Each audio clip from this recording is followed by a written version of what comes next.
en direct sur Lilmod. Shalom à toutes et à tous. On est très heureux de se retrouver, comme chaque semaine, avec le Rav Yehuda Ben Ishai de la communauté Emouna Shlema à Yerushalayim, Ir HaKodesh. Une semaine avec beaucoup d'émotions. Yom HaZikaron, les Chalalei Tzahal et les Nifgaei Peulot Haïva, le jour du souvenir pour les soldats et les gens qui ont été disparus dans les attentats. Et après, on est passé à Yom HaAtzmaut.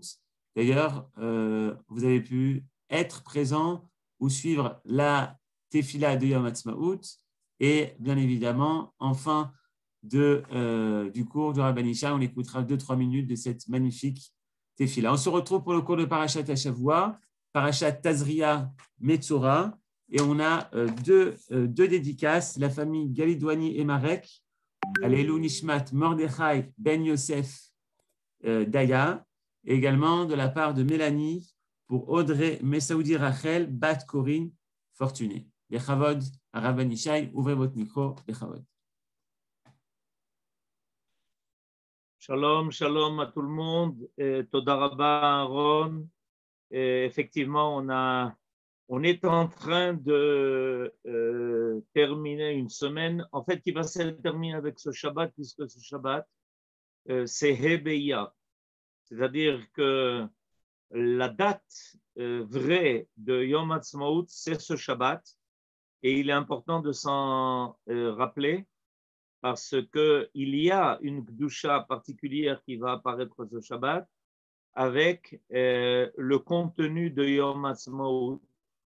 Je ne sais pas si vous vous rendez compte un peu de la portée de l'apparition de la Kedusha dans cette Médina, cet État, qui prend en compte le Shabbat pour avancer les jours qui lui sont tellement importants, comme le Yom HaZikaron et le Yom HaAtzmaut. La Médina décide, a accepté et a fait de cela une loi, que si Yom HaAtzmaut tombe Shabbat, on avance tout. Est-ce qu'il y a encore un pays et un peuple et un État au monde qui change le jour de son indépendance en fonction d'une raison qui est une raison de foi, en raison de la Kedusha du Shabbat. Il n'y a que l'État d'Israël qui fait une chose pareille, et ça nous prouve combien cet État est lié profondément par son âme à la volonté divine. Parce que cet État, évidemment, il a été proclamé par des hommes qui ont entendu dans les cieux la proclamation divine de l'indépendance d'Israël. Un peu comme les parents qui donnent un nom à leurs enfants, inspirés par celui qui a donné une âme à cet enfant, à ce bébé, et les parents sont les porte-parole de la décision divine de faire apparaître tel ou tel être sur terre. Il y a ici quelque chose d'extraordinaire, il me paraissait important de le souligner. L'État d'Israël fonctionne en fonction de la Torah. Le Shabbat, c'est le He Be'Iyar, et vous savez que Ben Gurion a décidé de la proclamation de l'État d'Israël exactement comme on peut l'imaginer, ce vendredi, juste avant l'entrée du Shabbat, et l'État d'Israël, en fait, a eu son premier jour de fête en Shabbat. C'est ce qui nous arrive cette semaine, puisque le 5 Iyar est ce Shabbat-là.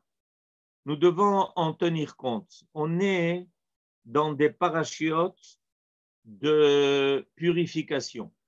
Les deux parachiotes de ce Shabbat-là sont des parachiotes qui sont consacrés au procédé de purification de l'individu, mais on peut élargir ça évidemment au procédé de purification de l'ensemble de la nation.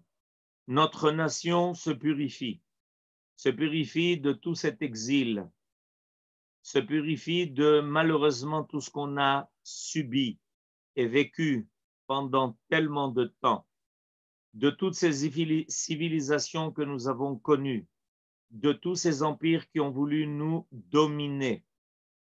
Et comment pouvait-on imaginer qu'un peuple pareil, qui a tellement souffert, qui a tellement subi pendant des milliers d'années, soit capable aujourd'hui de devenir une puissance qui est dans de plus en plus de domaines la puissance numéro 1 au monde. Comment ça a pu arriver? Eh bien voilà, c'est de ça qu'on va parler aujourd'hui. On va parler de ça aujourd'hui parce qu'au début de notre paracha, quand le lépreux devra se purifier de son impureté, qui est une impureté grave, et rappeler qu'il a quelque chose à prendre. Et il doit prendre, je vous lis le verset, il s'agit du chapitre Yud Dalet 14, du verset Dalet. Voilà, merci à Aaron de nous présenter le verset sous les yeux. Vetziva a Kohen, velakach la mitaer shte tziporim chayot, tehorot.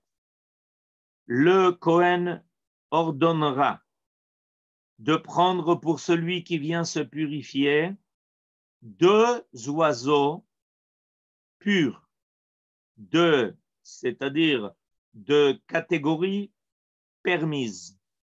Tehorot, les oiseaux doivent être vivants et de catégorie pure. Ve'etz erez, et il prendra un morceau de bois de cèdre. Ve'etz erez. Ushni tolarat. Ushni tolat, a priori, il semblerait que ça soit, comme ça nous est traduit, de l'écarlate. Mais il est bien marqué que ça vient d'un ver de terre. Ve'ezov, de l'hysope. L'hysope, c'est cette plante qui grimpe sur les murs. Alors, on va essayer de comprendre aujourd'hui un peu la signification de ces espèces. Et il nous est dit ici quelque chose d'intéressant. Il nous est dit que tout va être attaché ensemble par ce fil de laine qui va être écarlate. Et en fait, vont être attachés ensemble 2 choses qui semblent être complètement différents l'un de l'autre. Rashi nous explique qu'il faut prendre 2 espèces qui viennent faire allusion à l'erreur de celui qui a été atteint de la lèpre. Il s'est considéré par orgueil comme étant un cèdre du Liban. Le cèdre du Liban, comme vous le savez, est considéré comme l'arbre le plus beau, le plus fort, le plus résistant. Et il va être lié par un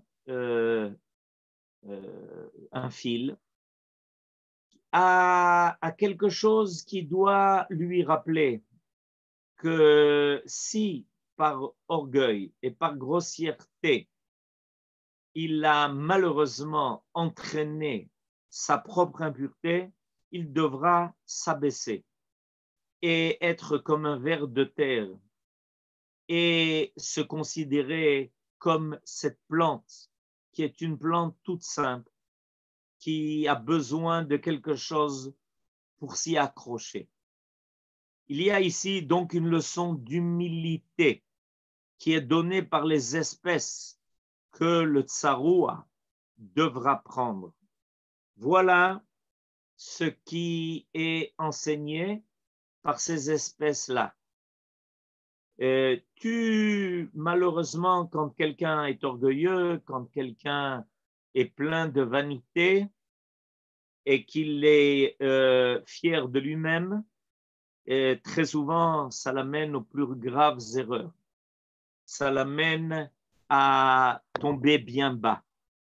Alors, on lui explique qu'en réalité, il aurait pu éviter cela. Et comment est-ce qu'il aurait pu éviter cela? Précisément, s'il avait acquis. Il avait acquis cette qualité de modestie, qui fait que l'homme est prêt à apprendre de chacun, qu'il respectera chacun, qu'il trouvera une valeur en chacun et qu'il a besoin des autres, comme les autres ont besoin de lui. Et c'est pour ça que toutes ces espèces doivent être liées l'une à l'autre. On est en train de lui faire remarquer que sa lèpre l'a isolé. Parce que quand quelqu'un est orgueilleux, il pense se suffire à lui-même. Et il s'isole, pensant qu'il ne doit pas se mêler aux autres, appartenir à la société. Et là, on lui dit, écoute, regarde, pour pouvoir te purifier, on a besoin de rassembler des choses qui paraissent tellement différentes l'une de l'autre. Un cèdre avec un tout petit fil qui a été teint par la couleur qui sort d'un ver de terre, de l'hysope. Tout le monde a besoin de tout le monde. Tout le monde doit être uni par un même fil, parce qu'on est tous dépendants les uns des autres. Et ça, c'est une leçon énorme, parce qu'il vient de subir, ce lépreux, il vient de subir l'isolement, où il a été écarté de la société. Badad Yeshev, Michutz la Machane Moshavo. Il a dû abandonner le camp d'Israël, sortir de toutes les enceintes de ce camp et se retrouver tout seul. Et même quand quelqu'un voulait s'approcher de lui, il tout de suite l'interpellait en lui disant « Ne t'approche pas, je suis impur, tu ne peux pas t'approcher de moi, laisse-moi seul. Laisse-moi seul parce que je n'ai pas encore fini d'être pardonné de ma faute, où j'ai pensé que je n'avais besoin de personne et que je ne me suffisais à moi-même. » Mais il y a encore quelque chose de plus profond qui est enseigné ici. Et il est intéressant de voir que dans le prophète Isaïe, le peuple d'Israël est appelé un ver de terre. Ne crains rien. Voilà le verset dans le chapitre 51, le chapitre 41, même Aleph, le verset Yud Dalet 14. Regardez comment le prophète va appeler le peuple d'Israël. Al tir'i tola'at Yaakov, mete Israël, ani azartich ne'um Adonai, vegoalech kedosh Israël. Alors regardez, qu'est-ce que dit ici le prophète Isaïe dans ce chapitre, même Aleph 41. N'aie pas crainte, toi, vermisseau, un tout petit ver. Et c'est intéressant de voir qu'on est appelé Tolat Yaakov, ce ver de terre qui fait allusion à Yaakov. Mettez Israël, nous qui sommes un peuple tellement petit, qui nous appelons Israël, dont le monde entier est répercuté à travers le monde dans l'univers, et on est Meté Mispar, on est tout petit, on est un très petit nombre. Tu sais pourquoi? Ani Azartir, parce que c'est moi, l'Éternel, qui t'ai aidé. Neum Hashem. Voilà ce que déclare Dieu. Vegoalech, et celui qui t'a délivré, Kedosh Israël, celui qui est la sainteté d'Israël. Alors, comment se fait-il que le prophète va nous définir comme étant un ver de terre, Tolaat Yaakov. Quelle définition nous recevons ici? Un ver de terre, c'est quelque chose d'insignifiant. C'est quelque chose qui semble être celui qu'on va écraser facilement, qui est très éphémère, qu'on ne distingue même pas. Alors qu'il rampe par terre, il semble exister pour un temps très limité. Voilà comment le prophète Isaïe va nous définir. Par définition divine, on est appelé Tolaat Yaakov. Et pourtant, voilà que Dieu dit de nous, Al tirei, n'aie pas crainte.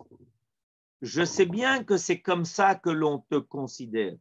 Je sais bien que c'est comme ça que l'on te croit, comme étant un ver de terre qui n'a aucune force, qui n'a pas de vertèbres, qui rampe à même le sol et qui n'a probablement aucun avenir.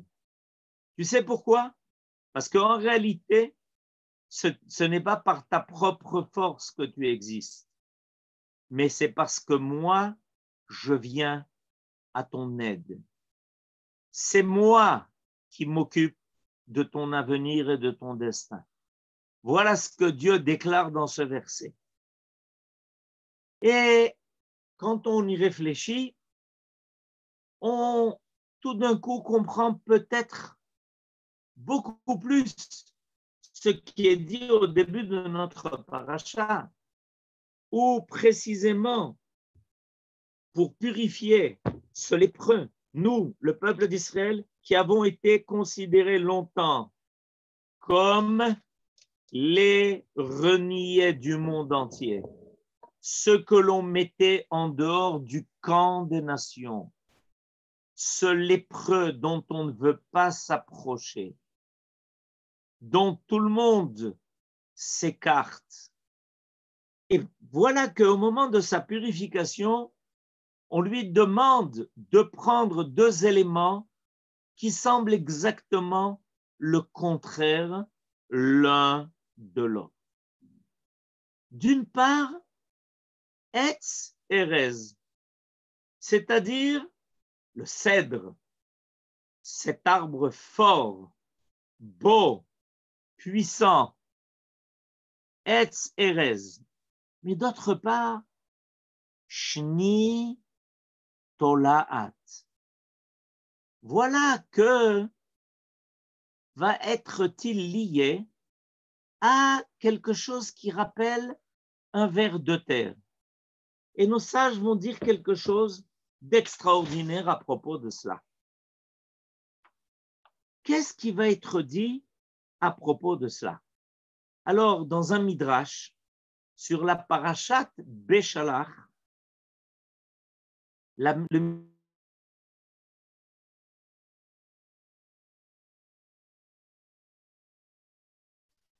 midrash va poser la question. Lama nimshelu Israël et Tolat. Comment se fait-il que le peuple d'Israël a-t-il été comparé à un ver de terre? L'Omar Lecha, pour t'enseigner. Merci à Aaron de nous le présenter. Al tirei tolat Yaakov mete Israël.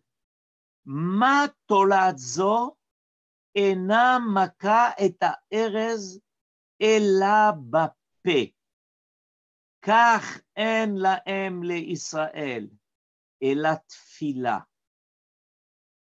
Incroyable. Vous voyez ce cèdre-là, ce cèdre du Liban qui semble dresser très haut ses branches, sa beauté, sa grandeur. cet arbre-là, il peut être rongé. Il peut être abattu. Par quoi? Par un ver qui va s'infiltrer en lui, qui va petit à petit le manger. Et on va voir tout d'un coup que ce cèdre-là va tomber. Qu'est-ce qui l'a fait tomber? Une force qui paraît tellement faible, tellement insignifiante. Et c'est intéressant de voir que la bouche du ver de terre est une bouche qui paraît insignifiante. On n'arrive même pas à la distinguer. Et pourtant, c'est elle qui a la force de s'attaquer à cet arbre-là qui semble tellement puissant. Il est intéressant de voir, nous dit le Midrash, que les nations ont été comparées précisément à des harazim, à des cèdres. Iné Ashur, Erez Balevanon. Le prophète Ézéchiel, dans le chapitre 31, verset 3, compare le peuple de Ashur à un cèdre du Liban. Vayeshaber Hashem et Arze Alevanon. On va le dire aujourd'hui dans la Tfila, quand on va faire la Kabbalat Shabbat, quand on va prononcer, quand on va réciter, quand on va prier ce soir. Faites attention que le chapitre 29, qui commence précisément les tfilotes du Shabbat, c'est précisément un chapitre qui va nous parler Kol Hashem shover arazim vayeshaber Hashem et arzeh alevanon. Voilà, la voix de Dieu est capable de faire tomber ces cèdres. Les peuples se comparent à des cèdres, à des empires qui ne tomberont jamais. Et voilà que ce ver de terre, il est capable de s'attaquer à eux. Il n'a pas peur. Et il va petit à petit prendre sa place. Et il va être capable de faire tomber ces grands empires qui sont tellement effrayants et qui sont sûrs, ils ont été sûrs pendant des siècles et des siècles qu'ils arriveraient à faire disparaître Tolat Yaakov, le ver de terre qui s'appelle Yaakov. Et nos sages nous disent, fais attention précisément à la bouche de ce ver de terre, parce que le peuple d'Israël tient sa force dans sa bouche, dans sa capacité de prier, dans sa capacité de remercier, dans sa capacité de louer, dans sa capacité d'étudier, dans sa capacité de parler, de s'adresser au monde entier pour faire apparaître la vérité. Ce ver de terre, la Tolat Yaakov, il a toute sa force dans sa bouche. Et il est capable, petit à petit, de surmonter, de faire face à tous ces empires et ces forces qui semblent être des cèdres. Et comment on va arriver à surmonter tout cela? Comment? Réponse, nous avons une force qui paraît très faible, mais qui est en réalité très forte.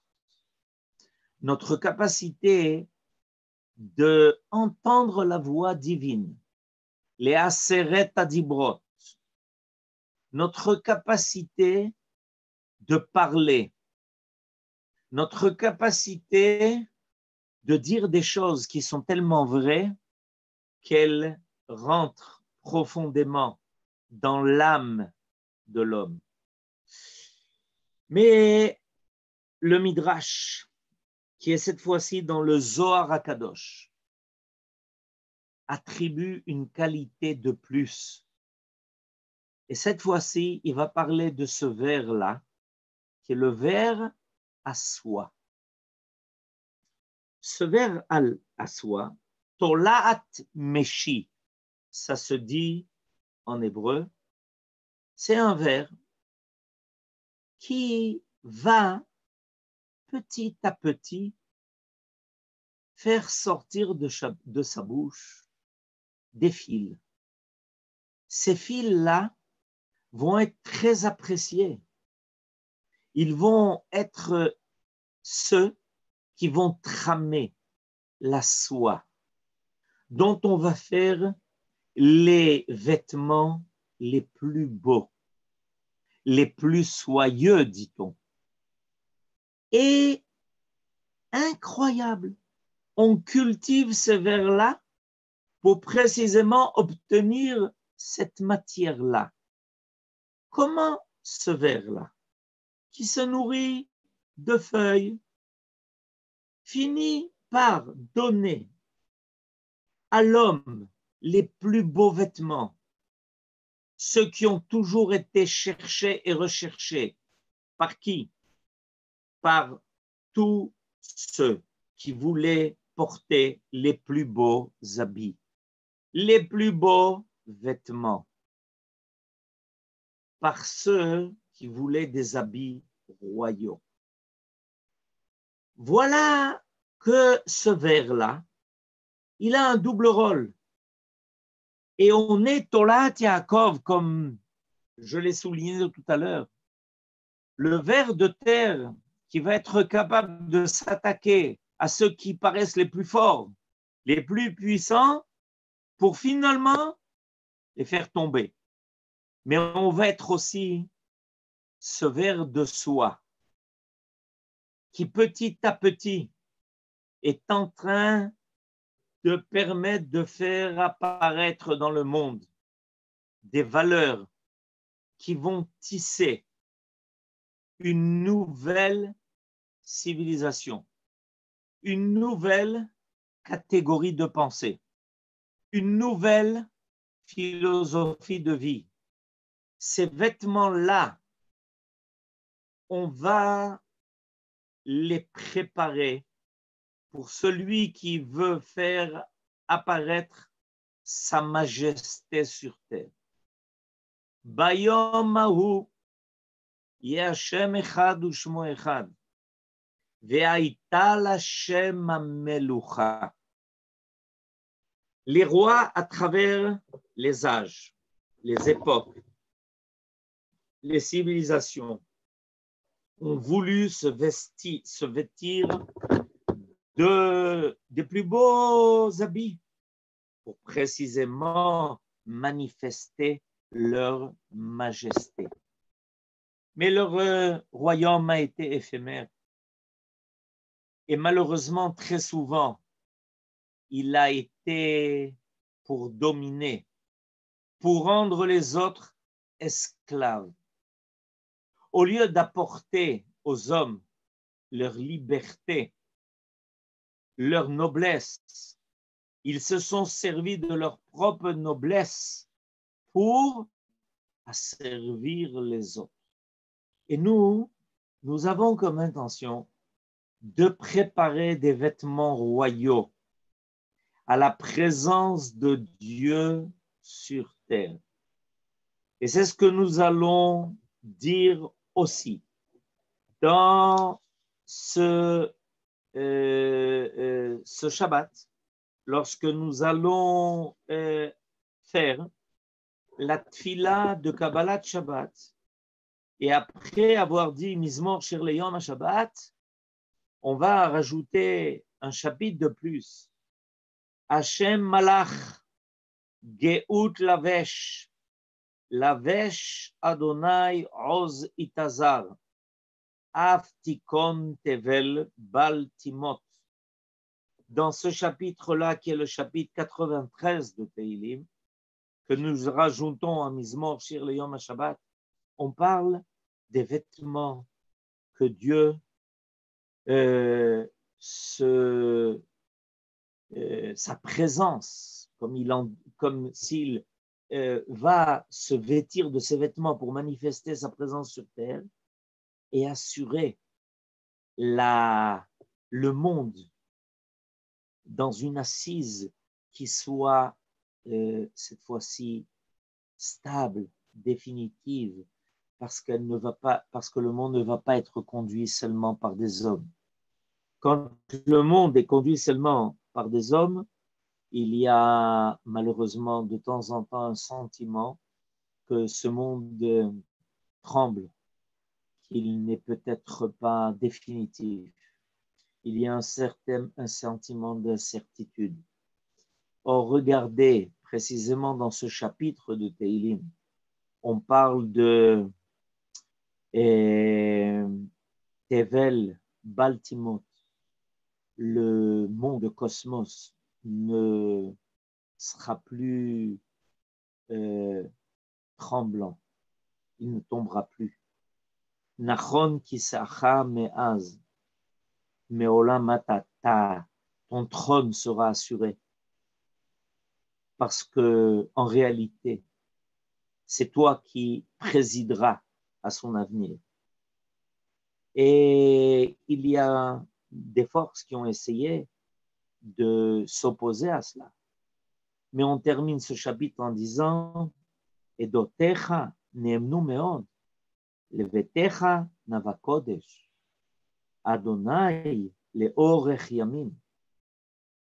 En réalité, tes lois maintenant vont être acceptées comme étant les plus belles lois et les meilleures qui président à l'avenir de son monde. Ta maison va devenir un oasis de Kodesh, un havre de paix et de Gdusha. Et ça, mon Dieu, ça sera pour toujours. Alors, intéressant de voir comment finalement ce lépreux, qui était au départ celui qui avait subi le pire des mépris, celui qui avait été complètement écarté de la société, va se purifier et il va apprendre de ces éléments de la nature qu'on doit faire confiance à la patience, parce que le ver de terre atteint ses buts par patience, par longueur de temps, par modestie.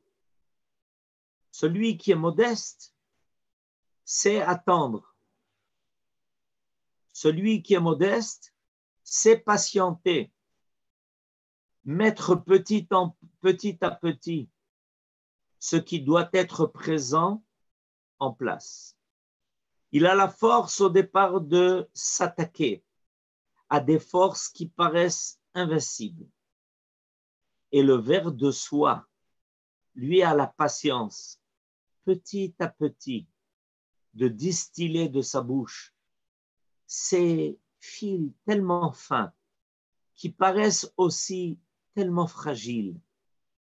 Mais quand ces fils sont liés les uns aux autres, quand ils sont tramés, ils nous donnent un tissu qui est tellement beau et qui est tellement parfait. Alors, prenons leçon de cela parce qu'il est clair, il est évident que ces parachiotes n'apparaissent pas précisément ce Shabbat, He Be'iyar, par hasard. Il est clair qu'il ne s'agit pas ici d'un hasard.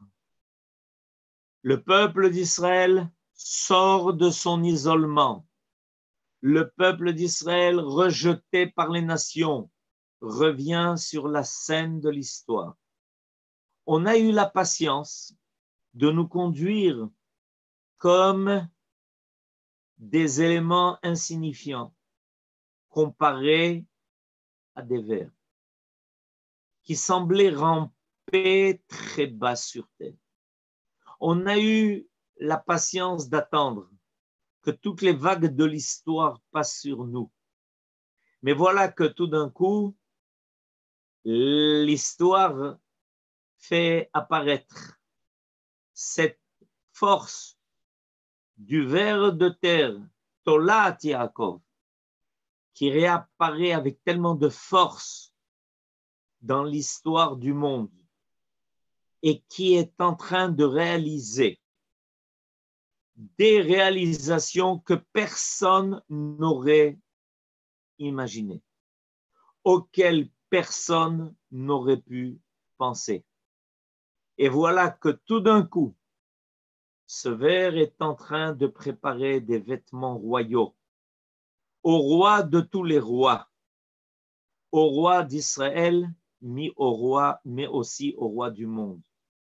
La grande leçon qui nous est donnée dans cette paracha, et sachons être reconnaissants de celui qui guide notre histoire et qui guide nos pas pour nous faire réapparaître sur la scène mondiale avec tellement d'éclat. Toda Rabba et Shabbat Shalom et à bientôt. Toda Rabba, Rav Ben Ishai, Shabbat Shalom à toutes et à tous. Vous pouvez ouvrir vos micros pour conclure cette semaine et on va finir par le Hallel qu'on a pu suivre, le Hallel de Yom Ha'atzmaut au Kotel et on écoutera également la Tkiat à Shofar. Vous pouvez ouvrir vos micros. Shabbat Shalom à tous. Shabbat Shalom les Koulam. Shabbat Shalom. Shabbat Shalom. Shabbat Shalom. Shabbat Shalom, Arav, Toda Rabba. Shalom. Shabbat Shalom, Toda Rabba. Shabbat Shalom. Shabbat Shalom. Toda Rabba. Shabbat Shalom. Shabbat Shalom, Toda Rabba. Shabbat Shalom. Shabbat Shalom, Toda Rabba.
Au revoir.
רפי פרץ, השר לענייני ירושלים, לטובת פתיחת ההיכל.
Vous entendez quelque chose? On n'entend rien. Hein?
הר הבית בידינו, נשא